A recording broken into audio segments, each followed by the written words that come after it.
Assalamualaikum anak-anak. Waalaikumsalam, Bu.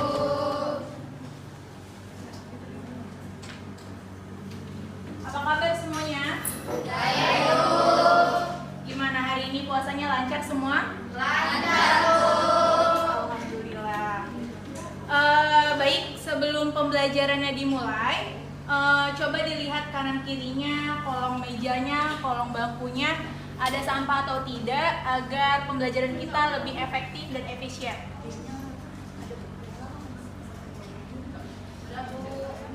Oke, udah ya. Baik, pada pembelajaran proses hari ini ada yang tidak masuk nggak untuk hari ini? Email ya. Oke, baik.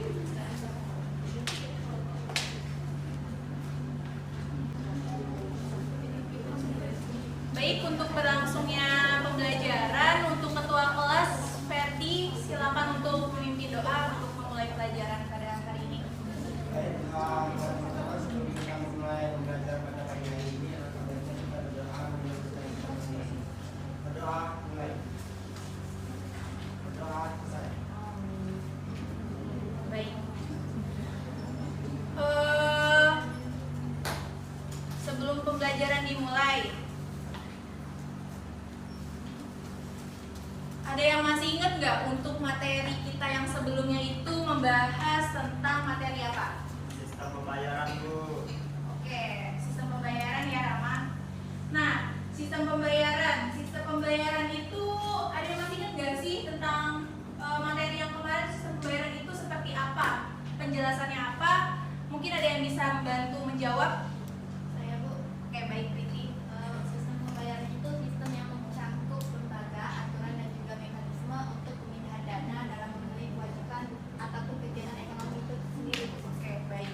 Nah, jadi kemarin itu kita membahas tentang sistem pembayaran yang sudah dipaparkan ataupun dijelaskan tadi sedikit kepada yang sudah dipaparkan sedikit oleh temannya, yaitu Priti, bahwa sistem pembayaran adalah seperangkat aturan untuk melakukan kegiatan ekonomi. Nah, di dalam sistem pembayaran ini terdapat alat pembayaran, yaitu alat pembayaran tunai dan non tunai. Dan pada materi kita hari ini ialah membahas tentang pembayaran tunai.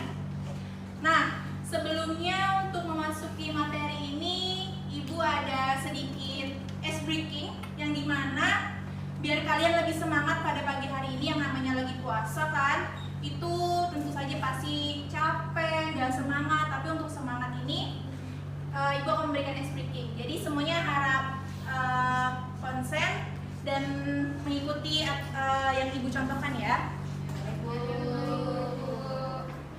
Jadi ice breaking ini misalkan contoh, kalau Ibu bilang pagi, kalian tepuk tangan 1 kali, gitu ya.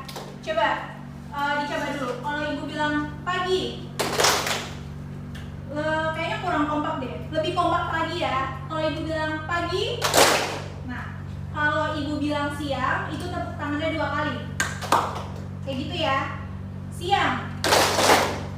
Nah, kalau malam itu setengah tepuk, karena yang namanya malam itu kan tidak boleh berisik tidur ya. Jadi kalau malam itu kayak, nah kayak gitu ya. Jadi tidak bersentuhan tangannya. Nah, coba malam. Nah, jangan ke suara. Coba sekali lagi ya, malam. Nah, oke, kayaknya udah pada bisa semua nih ya. Kita coba ya. Pagi. Siang pagi. Kalau siang itu kan langsung kan, jadi ada jedanya dari siang ke malam, kayak gitu ya. Malam kenapa tuh? Siang Pagi. Oke, pagi siang. Coba sekali lagi, pagi malam. Nah, malam siang. Masih ada yang bersuara. Yang malamnya. Sekali lagi ya. Malam pagi.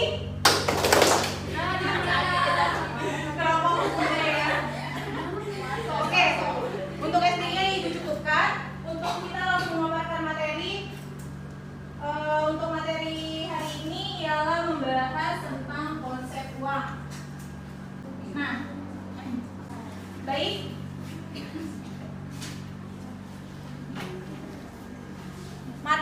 hari ini ialah membahas tentang konsep uang, yaitu alat pembayaran tunai. Yang namanya alat pembayaran tunai tentu saja itu merupakan adalah uang, yang dimana uang adalah alat penukaran yang secara sah atau alat pembayaran yang secara sah. Nah, di sini ada spirit today, yaitu adalah kata semangat pada hari ini. Yang dimana jangan takut gagal, karena yang tidak pernah gagal hanyalah orang-orang yang tidak pernah melangkah, yaitu adalah quotes dari Buya Hamka. Yang dimana semua orang pasti untuk melakukan kesuksesan pasti akan merasakan kegagalan. Tanpa kegagalan kalian tidak akan merasakan kesuksesan. Jadi untuk melangkah kesuksesan pasti kalian tentu saja akan merasakan kegagalan. Nah, tujuan pembelajaran kita hari ini ialah memahami sejarah dan pengertian uang. Lalu yang kedua, peserta didik mampu memahami jenis dan fungsi uang. Yang ketiga adalah memahami pengelolaan uang rupiah oleh Bank Indonesia. Jadi Ibu harapkan untuk pembelajaran kita hari ini, peserta didik kalian semua mampu memahami materi yang sudah Ibu tujukan pada materi hari ini. Oke, baik. Di sini Ibu akan langsung memaparkan materi. Yang pertama adalah sejarah uang. Jadi sejarah uang ini, jadi apa sih yang kita ketahui tentang sejarah uang yang pertama kali digunakan itu oleh negara apa? Tentu saja pasti kalian banyak yang ingin tahu dari mana sih uang ini pertama kali dikeluarkan oleh negara apa? Terus pertama kali uang ini diciptakan oleh negara apa? Nah, di sini akan Ibu bahas yang dimana uang dikenal pertama kali pada negara Cina lebih kurang pada 2700 sebelum Masehi oleh uang, yaitu adalah Kaisar Kuning. Namun sejarah purba yang juga telah mencatat bahwa orang Assyria, Fenisia, dan Mesir juga telah menggunakan uang sebagai alat tukar dan cikal bakal. Uang diawali dengan kegiatan tukar menukar barang atau disebut juga dengan istilah barter. Namun seiring dengan semakin banyaknya kebutuhan manusia, maka barter mulai mengalami kesulitan. Nah, contoh dari faktor mengalami kesulitan pada barter ini adalah yang semakin zaman ini manusia semakin kesulitan untuk menukar barang. Contohnya seperti Dina ini mempunyai tomat, lalu ia membutuhkan cabai. Namun si Ida ini dia ini mempunyai bawang putih dan membutuhkan tomat, sehingga tidak bisa saling menukar barang ataupun barter. Dan itu menjadikan faktor kesulitan dalam manusia zaman sekarang untuk melakukan transaksi barter. Lalu yang kedua ini adalah pengertian uang. Kita masuk ke dalam pengertian uang itu atau konsep uang ya. Nah, di sini terdapat uang didefinisikan sebagai segala sesuatu atau benda yang diterima oleh masyarakat sebagai alat pembayaran sah dalam melakukan tukar menukar atau perdagangan. Dan agar masyarakat menerima dan menyetujui penggunaan benda sebagai uang, maka harus memenuhi dua persyaratan sebagai berikut, yaitu persyaratan psikologis. Apa sih persyaratan psikologis itu? Nah, persyaratan psikologis itu adalah jadi manusia ini yang mempunyai atau memiliki uang memiliki hasrat kepuasan terhadap barang yang telah ia punya gitu. Nah, untuk persyaratan teknis yang kedua itu ada syarat yang dapat pada diantaranya tahan lama dan tidak mudah rusak, mudah dibagi-bagi tanpa mengurangi nilai, mudah disimpan dan dibawa, dan nilainya relatif stabil, jumlahnya tidak berlebihan, terdiri atas berbagai nilai nominal, harganya tetap dalam jangka panjang. Lalu ke materi yang ketiga ini terdapat jenis dan fungsi uang. Nah, fungsi uang ini terdapat dua fungsi, yaitu adalah fungsi asli dan fungsi turunan. Yang dimana fungsi asli ini dapat kalian lihat terdapat uang sebagai alat tukar medium of change dan uang sebagai satuan hitung atau a unit of account, lalu di fungsi turunan terdapat uang sebagai alat pembayaran yang sah, dan kedua uang sebagai alat penyimpan kekayaan dan pemindah kekayaan. Maksudnya apa sih alat penyimpan kekayaan dan pemindah kekayaan? Contohnya misalkan Ferdi, dia itu ingin membeli tanah, namun dia tidak mempunyai uang untuk membeli tanah, tapi dia mempunyai mobil. Nah, dari mobil tersebut ia jual dan hasilnya itu ia belikan untuk membeli tanah, sehingga itu disebutkan sebagai uang sebagai alat penyimpan kekayaan dan pemindah kekayaan. Lalu yang ketiga, terdapat uang sebagai alat pendorong kegiatan ekonomi. Yang keempat, uang sebagai standar pencicilan utang, yang dimana tentu saja dengan menyicil uang ataupun membayar utang, tentu saja zaman sekarang kan sudah menggunakan uang. Jadi uang ini sebagai alat transaksi untuk membayar utang dalam pencicilan utang ataupun kredit. Yang ketiga, yang selanjutnya terdapat jenis-jenis uang. Pasti kalian kan sudah mengetahui nih jenis-jenis uang itu ada apa saja. Terus uang itu ada digunakan untuk apa. Nah, jadi di dalam jenis-jenis uang ini terdapat uang katal. Uang katal itu terdapat uang logam dan uang kertas. Nah, tentu saja kan uang katal ini sudah menjadi uang alat transaksi penukaran kita dalam sehari-hari kan ya. Dan itu juga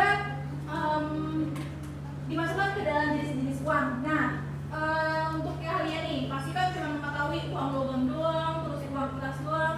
Nah, di uang logam ini terdapat uang mata standar atau full bodied money, dan ada mata uang tanda yaitu token money, yang dimana maksud dari mata uang standar ini berarti uang logamnya ini berbentuk hanya perak saja ataupun logam saja. Nah, terus yang ketiga, yang selanjutnya ada uang giral. Uang giral itu adalah sebuah cek dan bilet giro. Dan di sini juga terdapat pengelolaan uang. Jadi pengelolaan uang ini merupakan salah satu tugas Bank Indonesia adalah mengatur dan menjaga kelancaran sistem pembayaran. Dan bisa kita lihat ya anak-anak yang semuanya di situ depan, menjaga perencanaan, pencetakan, pengeluaran, pencabutan dan penarikan serta pemusnahan uang rupiah. Terus juga terdapat unsur pengaman uang rupiah.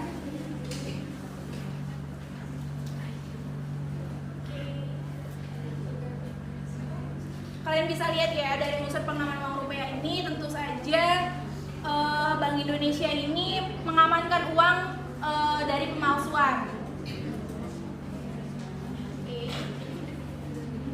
Nah, baik, materi pada pertemuan hari ini sudah selesai. Apakah ada yang ingin bertanya ataupun ada yang kurang paham bisa ditanyakan oleh Ibu mumpung Ibu masih ada di kelas. Cukup ya? Oke, baik. Nah, sebelum materi ini Ibu tutupkan, ada yang bisa ngasih kesimpulan nggak sih? Pasti kan tadi kan Ibu sudah menjelaskan ya dari awal hingga akhir. Nah, kesimpulan pada materi hari ini itu seperti apa? Ada yang bisa memaparkan? Oke, baik, Bella. Baik. Jadi Berdiri ya, Bella ya. Jadi kesimpulannya, sejarah uang dikenal pertama kali oleh negara Cina pada 2700 sebelum Masehi. Uang merupakan alat penukar atau pembayaran yang sah. Uang memiliki dua fungsi, yaitu fungsi asli dan fungsi turunan. Dan uang pun memiliki dua jenis, yaitu uang kartal dan uang giral. Dalam pengelolaan uang dilakukan oleh Bank Indonesia untuk menjaga ketersediaan uang rupiah sebagai alat pembayaran tunai di masyarakat. Oke, baik. Terima kasih Bella ya sudah ngasih kesimpulan pada materi kita hari ini. Karena sudah habis waktu pembelajaran kita pada pertemuan hari ini, Ibu cukupkan. Besok kita lanjut dengan materi yaitu alat pembayaran non tunai. Mungkin itu saja yang sudah Ibu paparkan dan Ibu jelaskan pada hari ini. Kurang lebihnya mohon maaf. Wassalamualaikum